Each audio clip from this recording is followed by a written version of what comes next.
Welcome to the bird media. నేను మీ Pawan Krishnamurthy. IndiGo services మళ్ళీ పునరుద్ధరించబడ్డాయి అని పౌర విమానయాన శాఖ మంత్రి కింజరాపు రామ్మోహన్ నాయుడు ప్రకటించారు.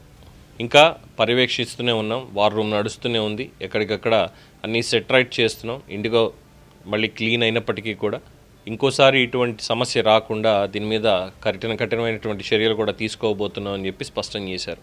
ఎవరినైనా సరే ఎవరిని ఉపేక్షించేది లేదు అనేది చాలా స్పష్టంగా చెప్పారు.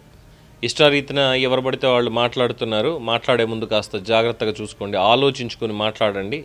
ఇక్కడెవరు పని చేయకుండా కూర్చోవడం లేదు అనేది కూడా చాలా స్పష్టంగా చెప్పారు. అయితే దీనికి సంబంధించి ఇంకొక లేటెస్ట్ అప్డేట్. ఇందులో తప్పు ఎవరిది? దేశం మొత్తం రామ్మోహన్ నాయుడిని తప్పు అనేసింది వెంటనే. ఎందుకంటే అదిగో అక్కడ మా అమ్మాయి ఆగిపోయింది, ఇక్కడ మా పిల్లలు ఆగిపోయారు, అక్కడ మా వారు ఆగిపోయారు, ఇక్కడ మా బిజినెస్ వాళ్ళు ఆగిపోయారు. ఏమనుకుంటున్నారు అసలు? రామ్మోహన్ నాయుడు ఏం చేస్తున్నాడు? ఖాళీగా కూర్చున్నాడా? గాడిదలు కాస్తున్నాడు అంటే ఇష్టం వచ్చినట్టు మాట్లాడేశారు. బట్ అక్కడ అసలు తప్పు ఎవరిది? ఇండిగోది. 2024 సంవత్సరంలోనే జూన్లో ఇచ్చినటువంటి మార్గదర్శకాలు 15 ఒక సెట్ గాను, మిగతా ఒక సెట్ గాను ఇచ్చి 22 మార్గదర్శకాలని ఖచ్చితంగా అమలు చేసి తీరాల్సిందే మన నవంబర్ నుంచి కూడా అని చెప్తే, ఇండిగో వాళ్ళు మన్నెవరేం చేస్తారులే, 65% ఆక్యుపెన్సీ అనేది మనకు ఉంది కాబట్టి మనమే ఈరోజు ఏవియేషన్ని నడిపిస్తున్నాం, అలాంటిది మన జోలికి వచ్చేవాడు ఎవడుంటాడు, ఎవరైనా సరే మన దగ్గరికి రావాల్సిందే, మనం ఎవరి దగ్గరికి వెళ్ళక్కర్లేదు, మన పని మనం చేసుకుందాం, మన ఎవడో క్వశ్చన్ చేయడానికి లేదు అనేటువంటి ఒక బరితెగింపుతో ఇండిగో అనేది పనిచేసింది. కనీసం గవర్నమెంట్ రూల్స్ పెట్టింది, వాటిని పాటించాల్సినటువంటి బాధ్యత మనకు ఉంది అని చెప్పి ఆలోచించకుండా పైలట్ల రిక్రూట్మెంట్ ఆపేసింది, మొత్తానికి క్రూ రిక్రూట్మెంట్ ఆపేసింది, ఉన్న వాళ్ళతోటే వాడించుకోవాలని చెప్పి. సో ఎప్పుడైతే ఈ 48 గంటల రూల్ని ప్రభుత్వం ప్రవేశపెట్టిందో ఇమ్మీడియట్గా ఇండిగోకి అసలు కష్టాలు మొదలయ్యాయి. పైలట్ల కొరత అనేది ఏర్పడింది. దాన్ని కవర్ చేసుకుంటూ వచ్చారు.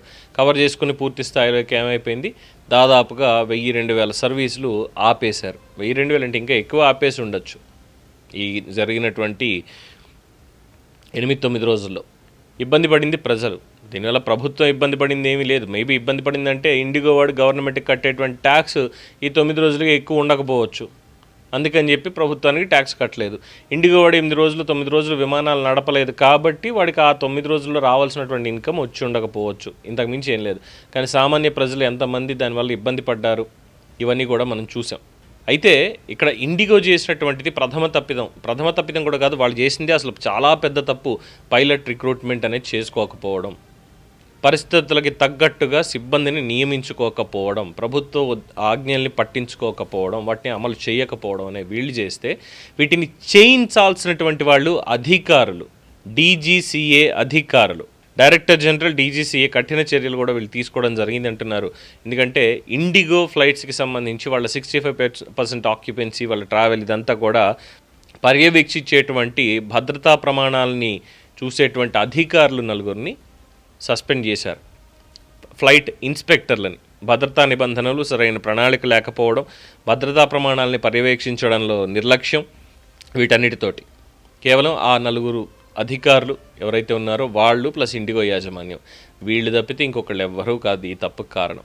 అట్ ద సేమ్ టైం ఇంకొకటి కూడా ఉంది, ఏంటంటే DGCAది తప్పు ఉంది, సివిల్ ఏవియేషన్ మినిస్ట్రీది కాదు. Even though DGCA works under civil aviation ministry, DGCAకు ఉన్నటువంటి డైరెక్టర్ జనరల్స్ ఎవరైతే ఉన్నారో వాళ్ళకి ఈ మొత్తం సిస్టమ్ మీద సరైనటువంటి అవగాహన లేకపోవడం మాత్రమే కాదు, వాళ్ళకి ఆ DGCA డీజీగా పనిచేసేటువంటి అర్హత కూడా లేకపోవడం. ఎక్కడో వ్యవసాయ శాఖలో పనిచేసుకుంటూ వ్యవసాయానికి సంబంధించి అక్కడ పురుగు మందులు ఏం కొట్టాలి, ఇంకోటి ఏం చేయాలని చెప్పి బీహార్లో పనిచేసేటువంటి వ్యక్తిని ఇంకొకళ్ళని తీసుకొచ్చి పెట్టేస్తారు DGCAకి.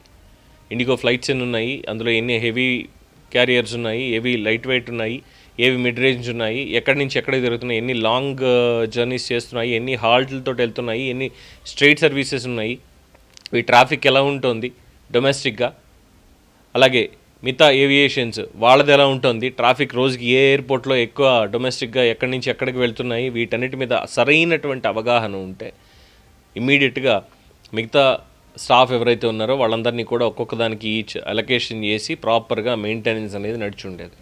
సో వీళ్ళకి అవగాహన లేదు. కింద ఉన్న వాళ్ళు ఫ్లైట్ ఇన్స్పెక్టర్లు అని ఎవరైతే ఉన్నారో ఫలానా ఎయిర్ ఇండియాకి ఒక 10 మందిని పెట్టండి, దీనికి ఇండిగోకి ఒక 4 పెట్టండి, రెగ్యులర్గా ఇగో ఈ చార్ట్స్ ఇలా వస్తాయి వీళ్ళకి, మిగతా దానికి ఇంకొకరిని పెట్టండి, ఇలా పెట్టుకుంటూ వెళ్ళిపోయారు. ఈ 4 చేసినటువంటి తప్పుకి, అలాగే ఇండిగోతో కలిసి చేసినటువంటి తప్పుకి పర్యవేక్షణ లేకుండా ఇంతమంది ఇబ్బంది పడాల్సి వచ్చింది. ఆఖరికి నిజాయితీపరుడు యువకుడు, క్యాబినెట్లోనే అందరికంటే చిన్నవాడైనటువంటి రామ్మోహన్ నాయుడు మొత్తం బ్లేమ్ అంతా తీసుకోవాల్సి వచ్చింది. దట్టు కొన్ని మీడియా ఛానల్స్లో ఏకంగా ఆయన అసలు ఎన్డీఏ మినిస్టరే కాదు, ఆయన తెలుగుదేశం పార్టీ మినిస్టర్ అంటూ కూడా మొత్తం తప్పంతా రామ్మోహన్ నాయుడుదే. నువ్వు ఫోన్ చేసి నేను చేస్తే నువ్వు ఎత్తాల్సిందే, నేను ఫోన్ చేస్తే నువ్వు ఎత్తాల్సిందే అనే స్థాయికి ఆయన మీద బెదిరింపులు కూడా వెళ్ళిపోవడం జరిగింది. చేసిన తప్పు అటు ఇండిగో సంస్థ, అట్ ద సేమ్ టైం ఇక్కడ ఇందులో డీజీసీఏలో పనిచేసేటువంటి ఆ 4 అధికారులు, ఫ్లైట్ ఇన్స్పెక్టర్స్ ఎవరైతే ఈ భద్రతా ప్రమాణాలని లేదంటే ఫ్లైట్ ట్రావెల్స్ని వీటన్నిటినీ కూడా ఆ సంస్థకి సంబంధించి మానిటర్ చేయాలో మానిటర్ చేయకుండా ఉన్నందుకు గాను జరిగినటువంటి పాప ఫలితం ఇది. మరి ఇప్పుడు దీన్ని ఎవరికి బ్లేమ్ చేయాలి? దీనికి మోడీ గారిని బ్లేమ్ చేద్దామా, ఆర్ఎల్స్ రామ్మోహన్ నాయుడునా, ఆర్ఎల్స్ మిమ్మల్ని నన్ను ఎవరిని బ్లేమ్ చేద్దాం? వ్యవస్థ అలా ఉంది. వ్యవస్థలో కూడా మార్పు రావాలి అని చెప్పి చాలామంది కోరుకుంటున్నారు. ఇది ఇందులో ఉన్నటువంటి అసలు సంగతి. సో వీళ్ళ మీద సస్పెండ్ చేసింది. ఇప్పటికే ఇండిగో సీఈఓ ఆ పీటర్ ఎల్బర్ట్స్ని విచారణకు పిలువగా ఆయన మరోసారి అధికారులకు ముందుకు ఈరోజు రాబోతున్నారు. అలాగే డీజీసీఐ ఈసారి కఠినమైనటువంటి చర్యలు తీసుకోబోతోందని కూడా చెప్తున్నారు. అలాగే ఇప్పటివరకు 10% కోత విధించారు, 10% మీ ప్రయాణాలు తగ్గించాల్సిందే అని స్పష్టం చేశారు. దాంతో మళ్ళీ రీషెడ్యూలింగ్ ఇవన్నీ కూడా చేంజ్ అయ్యాయి. ప్రజలకు అందుబాటులోనే, ప్రయాణికులకు అందుబాటులోనే ఇండిగో విమానాలు నడుస్తున్నాయని చెప్తున్నారు. ఒకవేళ ఈ ఫర్దర్ ఇన్వెస్టిగేషన్ ఇవన్నీ కూడా అయ్యి ముందు ఇది ఒక కుట్రపూరితంగా ఒక మోనోపలిస్టిక్ యాక్ట్ కిందే ఉండి మాది మాత్రమే ఉంది కాబట్టి ప్రభుత్వాన్నైనా మేము డిమాండ్ చేస్తాం, మా ఇష్టం అనే విధంగా వీళ్ళుంటే ఈ యాజమాన్యం మీద కూడా కఠిన చర్యలు తీసుకోవడానికి నేను వెనుకాడబోను, నా క్యాబినెట్ వెనుకాడబోదు అని చెప్పి రామ్మోహన్ నాయుడు గారు చాలా గట్టి స్టేట్మెంట్ అయితే ఆయన కూడా ఇచ్చారు. మిగతా వాళ్ళకి పరిహారం ఇవ్వాలి అని చెప్పి ఆదేశాలు జారీ చేశారు. దానికి తగ్గట్టుగా ఇంకో 2-3 రోజుల పరిహారం కూడా వాళ్ళకి అందుతుంది. అలాగే ట్రావెల్ వోచర్స్ ఇవన్నీ కూడా ఇస్తూనే ఉంటాం ఇండిగో యాజమాన్యం తెలియజేసింది. సో ఇక్కడ తప్పు 100%, ఇక్కడ పని చేయాల్సినటువంటి అధికారులది, అక్కడ ఉన్నటువంటి విమానయాన సంస్థది తప్ప విమానయాన మంత్రిత్వ శాఖది కాదు, ప్రధానమంత్రి నరేంద్ర మోడీది అంతకు మించి కాదు అనేది చాలా క్లియర్. దీని మీద మీ అభిప్రాయాన్ని కామెంట్స్ రూపంలో తెలియజేయండి. చూస్తూనే ఉండండి ది బర్డ్ మీడియా.